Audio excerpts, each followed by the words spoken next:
queridos ouvintes, estamos por aqui novamente. Nosso encontro de sábado está começando. Ferramentas da Consciência. Eu, Caterina Ismela e José Otávio, estamos aqui para conversar com você sempre sobre algum tema que pode fazer a diferença na sua vida, né? Esse é o propósito da rádio também, né? A rádio que toca a sua vida através das nossas conversas, dos assuntos que a gente traz aqui. Último programa do ano, né, José? Bom dia a todos. E aí a gente ficou pensando no que trazer, né? Trazer algo significativo, até para você pedir aí como uma virtude para o ano que vem. E nada mais importante, talvez, né? De acordo com tudo que a gente vem vivendo, vem passando, todas as dificuldades, cada um enfrenta a sua, né? Cada um carrega a sua própria cruz, mas essa virtude vai te ajudar e vai ajudar todos, que é a calma, né? Poucas habilidades são tão importantes e ao mesmo tempo tão negligenciadas quanto a capacidade da gente manter a calma. Quase sempre, nossas piores decisões são tomadas naqueles momentos em que a gente perde a calma, né, José? E aí, a gente deixando-se dominar pela ansiedade, pela confusão, pela agressividade, pela agitação, pela fúria. O que acontece? A gente acaba colocando os pés pelas mãos ali. E piorando tudo. Piorando uma situação que talvez já não era tão boa, mas a gente coloca ali a nossa intensidade toda, né, de ação. Então, a calma ela é muito importante em diversos momentos da vida, né, José? Sim. E ela traz clareza de pensamento, ela traz uma atitude mais assertiva na ação. Mais bondade, né? Boas maneiras. A gente consegue enxergar o que está acontecendo de uma maneira melhor, né? E parar de querer se apertar para tomar as decisões dentro de um momento desagradável, inadequado, né? Você é envolvido no meio da ventania, querendo se pendurar ou se fixar em algum lugar para ter uma falsa segurança, né? Exatamente. Mas, felizmente, como outros aspectos que a gente já trouxe aqui, né? Como a gente trouxe a doutora Tereza Cristina, um beijo para você, Tereza, onde ela fala que felicidade é treinável. É uma habilidade. Né? A calma também é treinável, né? Então, se ela é treinável, a gente pode utilizar de algumas ferramentas aí para que nesses momentos de tempestade a gente consiga ter ações mais calmas. Sim. E aí a gente encontrou, né, um projeto, na verdade uma escola / projeto, chama Escola da Vida, né? Ela foi fundada em 2008 em Londres por Alain de Botton. Ela é uma organização que se dedica integralmente ao desenvolvimento da inteligência emocional e social. A partir do conhecimento da filosofia, da psicologia, da história, da literatura e da cultura em ações práticas, o foco dessa escola, dessa organização, desse projeto é aumentar a inteligência emocional para que possa diminuir e o olha, sofrimento. como a gente tem visto, né? Como a inteligência emocional é importante. A gente tem visto projetos de educação emocional nas escolas hoje em dia, o que é muito importante, porque a gente imagina, né? A infância é uma fase tão crítica, né? Onde às vezes a gente passa por tantas situações que não interpretadas da maneira correta viram traumas que a gente carrega aí para a vida inteira. Então, ter inteligência emocional desde a base é muito importante. Então, talvez o que a gente vá conversar aqui sobre calma também ajude o seu filho, o seu neto, o seu sobrinho, né? E lembrando que sempre a gente ensina muito pelo exemplo, né, José? Então, o que a gente faz vira uma ferramenta para o outro copiar. Então, não adianta eu ensinar verbalmente a tentar ser paciente e na hora de uma grande questão eu me desequilibro. Porque então as pessoas aprendem por imitação, né? Sim, muito, o tempo todo, né? E as crianças principalmente, na verdade, elas têm dois grandes modelos. Numa época da vida mais a mãe, numa outra época da vida mais o pai, numa época da vida os dois, né? Então esses modelos eles vão ser imitados. Depois eu vou dar um exemplo que em uns 2, 3 dias acabou entrando uma paciente no consultório e você vê como as coisas são copiadas e como a mente é tão perspicaz nisso. Uma delas veio tirar uma pinta no ombro esquerdo e a mãe e a filha tinha uma pinta igual no ombro direito. Então elas vieram para ser atendidas as duas pela mesma questão. Aonde surgiu primeiro? Na mãe, depois surgiu na filha. Olha a mente copiando algo para tentar se afinizar para ficar igual. E nesse caso já foi para a matéria, mas imagina quantos comportamentos, quantas sensações, quantos sentimentos a gente pega, né? Sim. Então é muito bacana a gente trabalhar essa nossa calma, porque isso sim também vai passar, né? E imagina assim a situação que você viveu que está muito complicada, se você tivesse tido mais calma naquele momento, seria diferente. E, no mínimo, a calma faz com que a gente se arrependa menos das coisas que acontecem, né, José? Que a gente erre menos, né? Que a gente seja menos impulsivo. Porque, na verdade, a gente baseou, né, esse nosso programa nesse livro, que eu encontrei dentro de um sebo, lá na Zona Norte, chama Calma. Que, inclusive, é do projeto, né, que você acabou de falar. Escola da Vida, né, The School of Life, da editora Sextante. E a gente baseou bastante do que a gente vai falar hoje aqui nesse livro. Nesse livro, ele trata de alguns aspectos, né? Um é relacionamento, o outro são os outros e o terceiro é o trabalho. O quarto capítulo são as soluções para a gente buscar a calma. Mas é interessante porque num desses capítulos que fala dos outros, fala que a infância de ninguém é normal.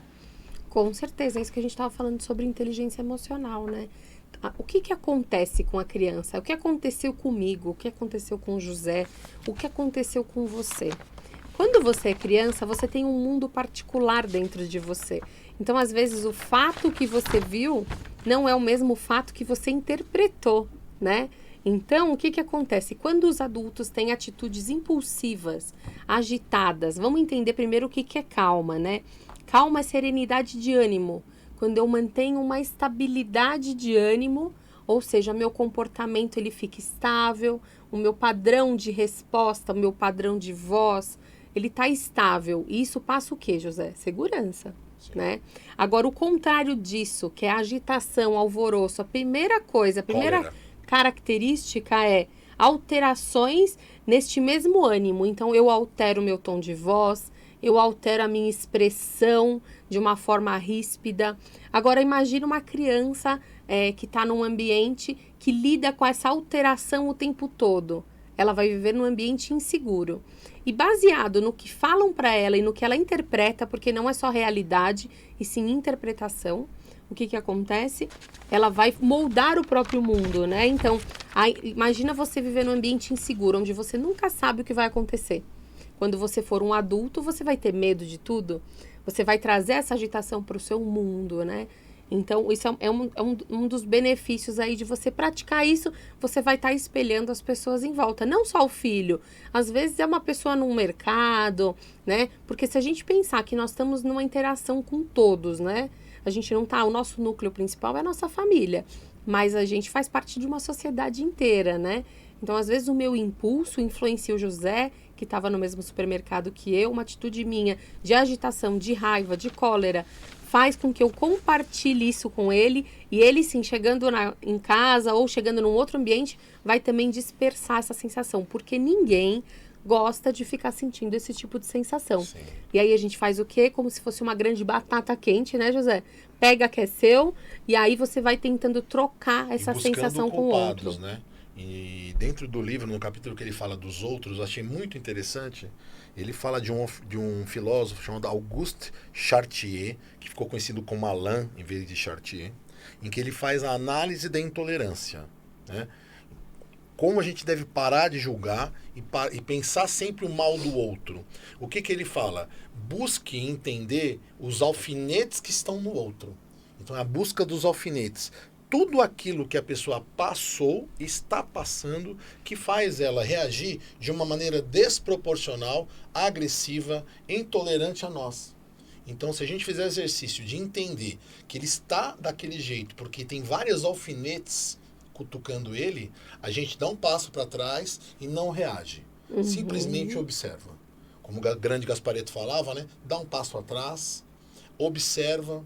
Se você puder contribuir com algo, você contribui. Se não, apenas seja um espectador. Não julgue e, pior, não faça a reação. Isso que eu ia falar. Não mate o mal com o mal. O José trouxe aqui um grande benefício e um grande privilégio de quem é calmo, que é ser menos reativo, né?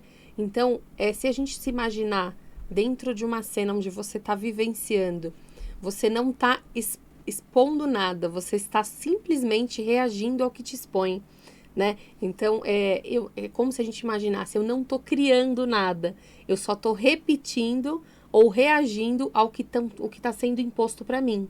Quando a gente não está num ambiente calmo, e isso que eu falo ambiente não é um ambiente físico só, mas um ambiente mental também, a gente fica reativo ao mundo.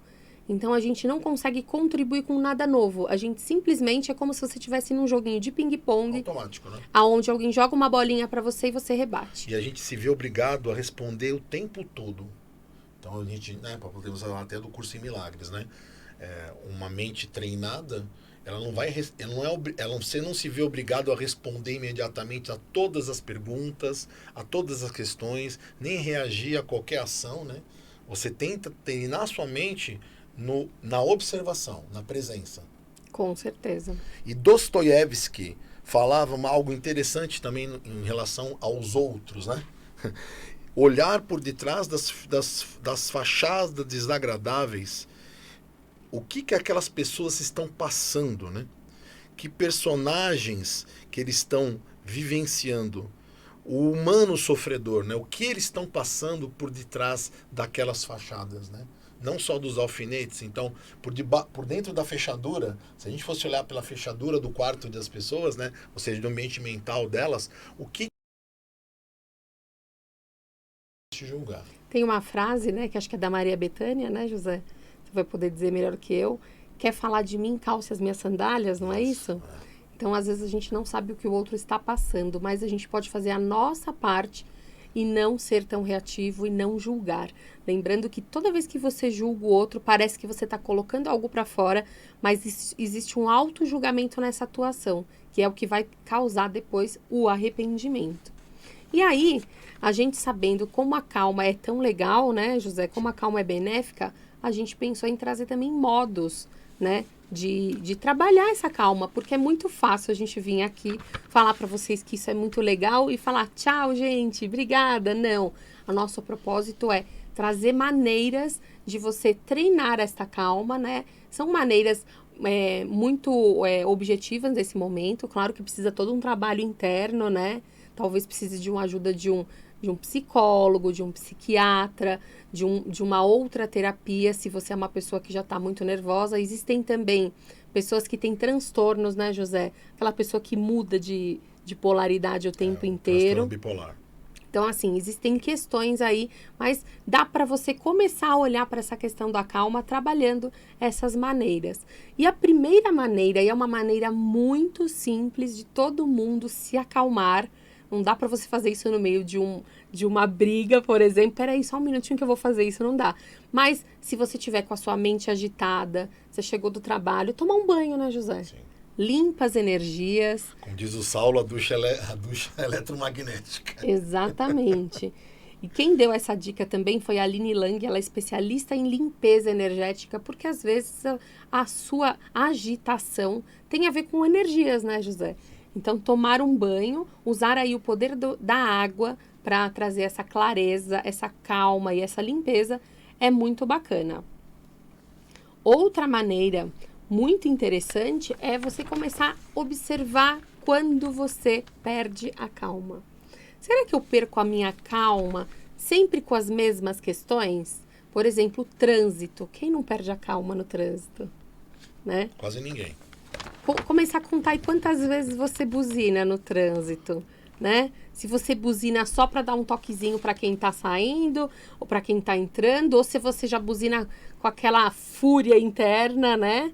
E isso diz muito, e assim, pode parecer que não o que eu vou falar agora, mas a solução só existe quando a gente enxerga que a questão está em nós e não no outro.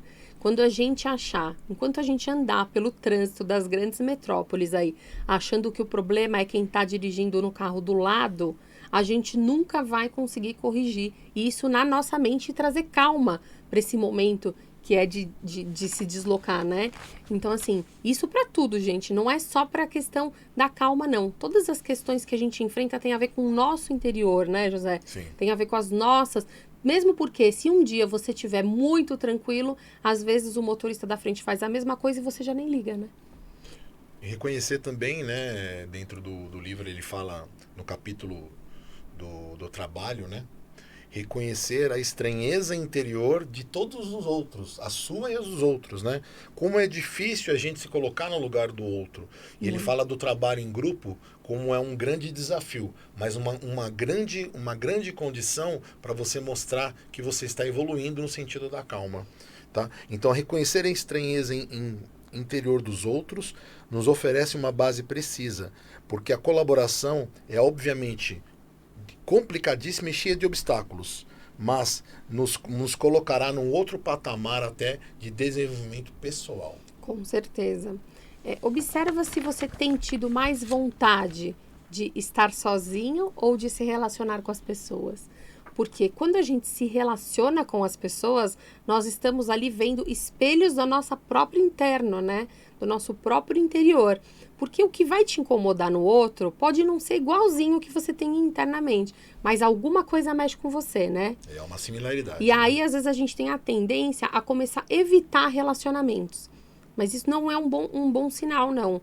Porque o legal é você olhar para essas questões, né?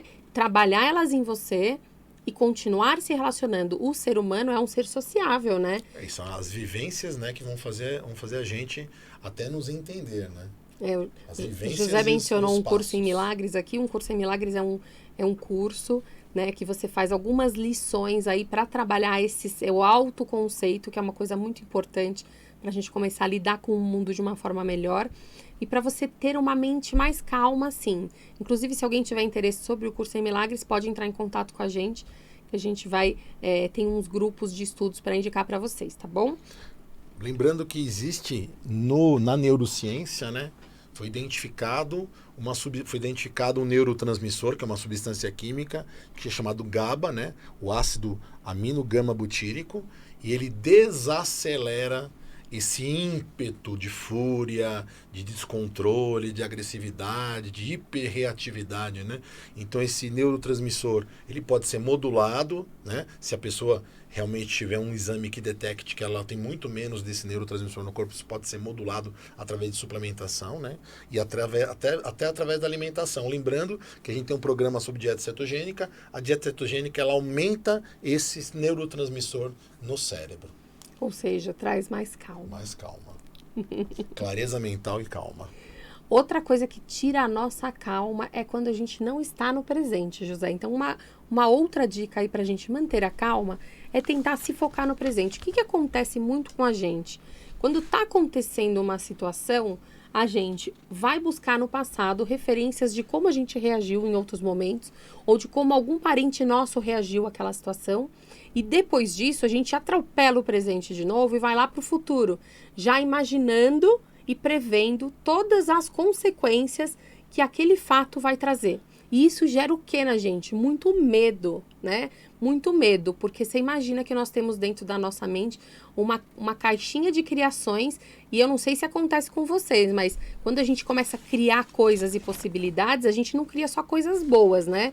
A gente imagina as piores catástrofes que podem acontecer aí no universo. Dentro do livro, indo de acordo com o que você está falando, dentro do livro ele tem um capítulo sobre relacionamentos. E ele fala que o grande problema dos relacionamentos dentro de um casal são as expectativas. Um traz uma expectativa, outro traz outra expectativa e quer que aquilo se realize. Então, o que mais faz a explosão dentro de um relacionamento são as expectativas violadas, aquilo que foi negado. Isso que eu ia falar. Porque assim, você pode trazer uma expectativa e o outro trazer uma expectativa. E se vocês conversam sobre isso talvez não aconteça. Não. Agora, você imagina, o José traz uma expectativa do que é casamento e não me fala nada. Ele acha que eu sou uma vidente aqui, eu vou adivinhar o que ele quer. E eu faço a mesma coisa com ele. E a gente começa a viver um relacionamento conflituoso, porque eu não atendo as expectativas dele, nem ele as minhas.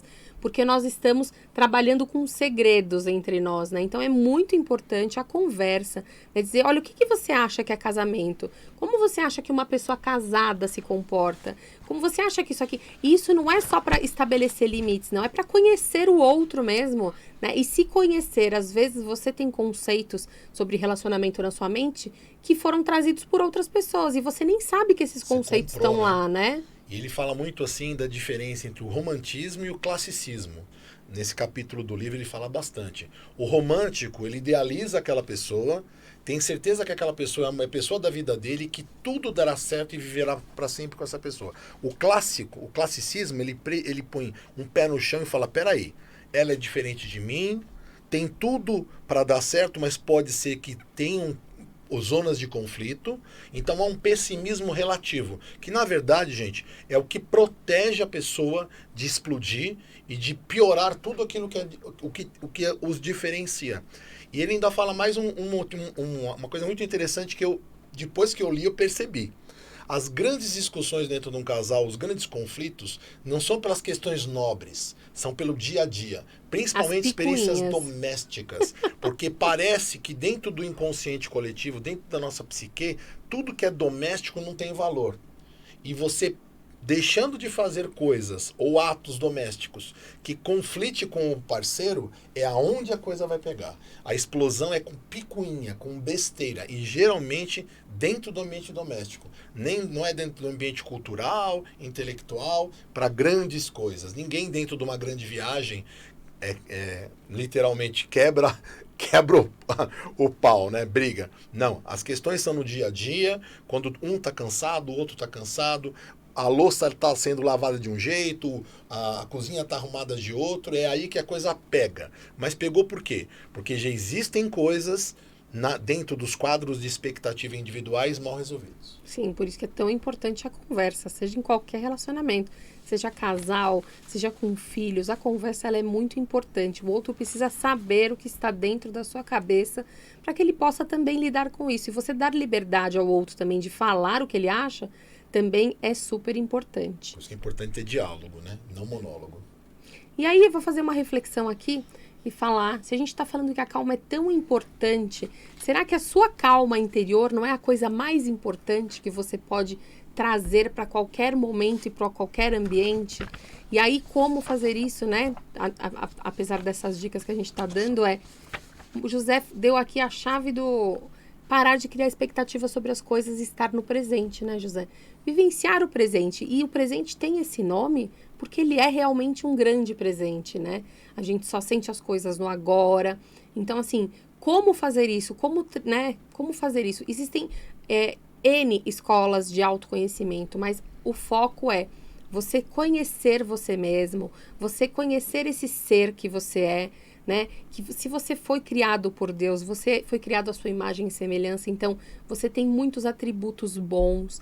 Você se identificar com esses atributos vai trazer calma e paz na sua mente.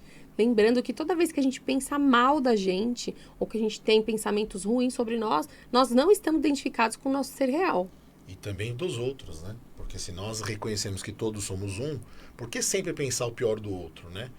E se houver esses pensamentos, dá um passo atrás e tentar observar dentro de você aonde que isso está gravado, o que foi vivenciado, aonde que estão as frustrações, com pai, com mãe, com tio, com professores, né? Até amizades.